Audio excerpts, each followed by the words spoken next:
அன்பு தமிழ் உறவுகளுக்கு வணக்கம். தமிழர் தாயகத்தில் சமீபத்திய காலங்களில் பல திரைப்படங்கள் உருவாக்கப்பட்டு வருகின்றன. நிலமும் புலமுமாக தாயகத்தில் தயாரிக்கப்படுகின்ற திரைப்படங்கள் புலம்பெயர் தேசங்களிலே திரையிடப்பட்டு கொண்டிருக்கின்றது. அதன் வரிசையிலே மே 10 ஞாயிற்றுக்கிழமை பிரான்சில் 2 திரையிடலாக பொம்மை திரைப்படம் திரைக்கு வர இருக்கின்றது. 2009 மே தமிழர் தேசத்தின் மீதான பெரும் இனஅழிப்பினூடாக தமிழர் தேசத்தை சிங்கள பேரினவாத அரசு ஆக்கிரமித்திருக்கின்ற இந்த நிலையிலே 2009 பின்னராக தமிழர் தேசத்தினுடைய கள யதார்த்தத்தை இந்த படம் திரைப்படமாக்கி இருப்பதாக கூறப்படுகின்றது.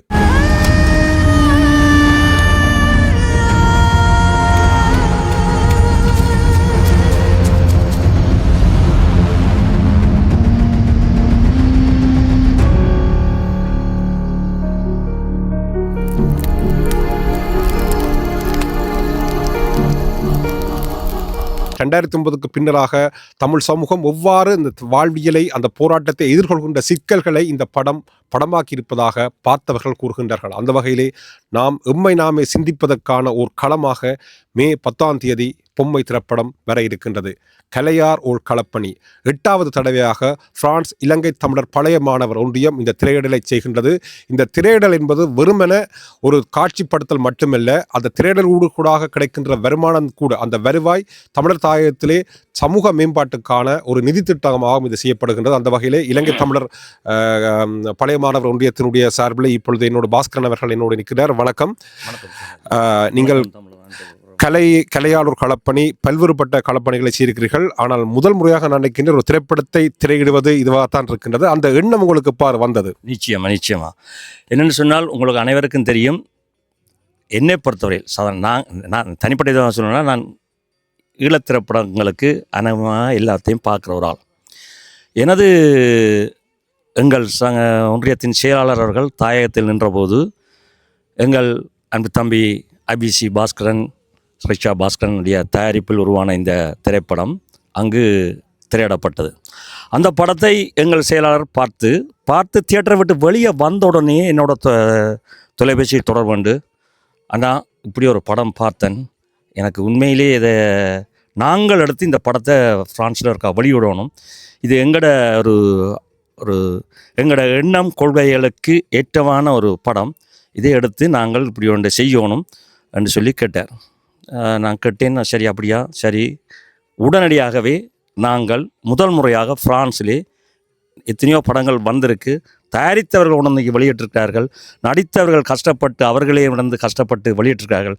நான் நினைக்கிறேன் ஃப்ரான்ஸிலே முதல் தடவையாக ஒரு திரைப்படத்தை தயாரிப்பு நிறுவனத்திடமிருந்து பணத்தை கொடுத்து அந்த உரிமத்தை பெற்று பிரான்சின் வெளியீட்டு உரிமையை நாங்கள் இலங்கை தமிழ் ஒன்றியம் பெற்றோம். நான் நினைக்கிறேன் இதுதான் முதல் தடவையாக இருக்கும். இதனுடைய விளையாண்டு அதுக்கான நிதியை வழங்கி அந்த படத்தை நாங்கள் எடுத்து இப்போ கிட்டத்தட்ட 7-8 மாதமாக இலங்கை தமிழ் ஒன்றியம் அந்த பெற்றிருக்கிறது. எங்களுக்கு எங்களோட கொள்கை கோட்பாடுகளுக்கு ஏற்ற மாதிரி இருப்பதனாலும், அதன் தயாரிப்பாளரும் அதே கொள்கை கோட்பாடுகளோடு இருப்பதனாலும் எங்களுக்குள்ளேயே ஒரு ஒன்றிய ஒரு உடன்பாடு ஒன்று ஏற்பட்டுவிட்டது.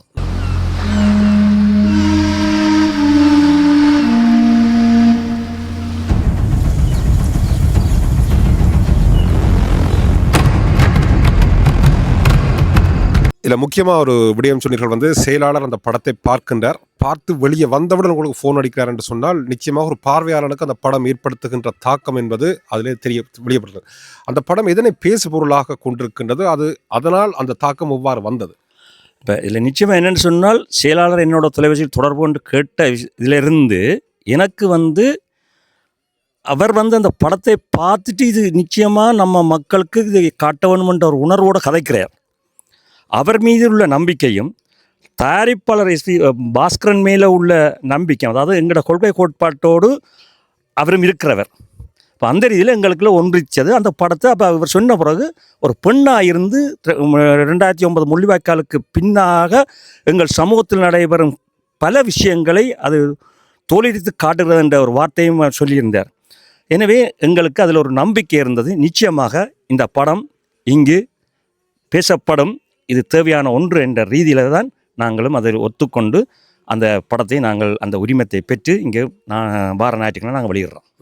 நிச்சயமாக இன்றைக்கு தமிழர் தாயத்தில் ஒரு திரைப்படம் எடுக்கப்படுகின்றது. அந்த படத்தை இங்கே பிரான்ஸில் எடுத்து டிஸ்ட்ரிபியூஷன் அது விநியோகமாக அதுக்குரிய உரிமத்துக்குரிய பணத்தை கொடுத்து அந்த படத்தை எடுத்து திரையிடுகின்றது என்பது எல்லாராலையும் அது செய்யக்கூடிய காரியம் இல்லை. உண்மையை சொன்னால் அதுக்கு ஒரு தாய் உள்ளம் தேவை. அந்த வகையில் இலங்கை தமிழர் மாணவர் ஒன்றியம் இந்த பணியை சேர்க்கின்ற சொன்னால் நிச்சயமாக என்னுடைய பாராட்டுக்களை கூற வேண்டும். அதனிடம் அவர் திரைக்கலைஞர் அடிப்படையில் திரைக்கலைஞர்கள் சார்பிலும் நாங்கள் அவர்களுக்கு நன்றியை கூற வேண்டும். இந்த படத்தை இயக்கியிருப்பவர் ஒரு பெண் இயக்குனர்.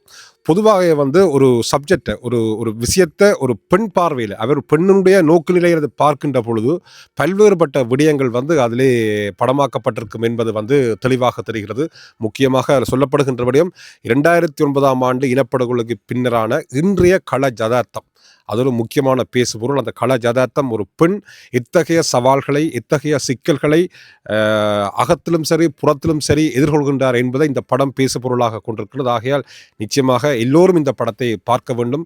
குறிப்பாக ஒரு பெண் இயக்குனர் அந்த படத்தை எடுத்துக்கின்றார் என்ற வகையிலே ஒரு பெண்ணாக அவருக்கு நாங்கள் கொடுக்க வேண்டிய எங்களுடைய ஊக்கமும் ஒத்துழைப்பும் தேவையாக இருக்குன்னு தவிர இந்த படத்தை எடுத்து இங்கே ஓடுகின்ற அந்த விநியோகஸ்தராக அந்த படத்தை எடுத்து ஓடுகின்றார் என்று சொன்னால் நிச்சயமாக இலங்கை தமிழர் பழைய மாணவர் ஒன்றியத்தினுடைய இந்த களப்பணிக்கும் நாங்கள் எமது ஒத்துழைப்பை வழங்க வேண்டும். ஆகையால் எதிர்வரும் மே 10ஆம் நாள் ஞாயிற்றுக்கிழமை போபினியிலே 2 காட்சிகள் மாலை 5:15க்கும் 2வது காட்சி 7:15க்கும் இடம்பெறுகின்றது.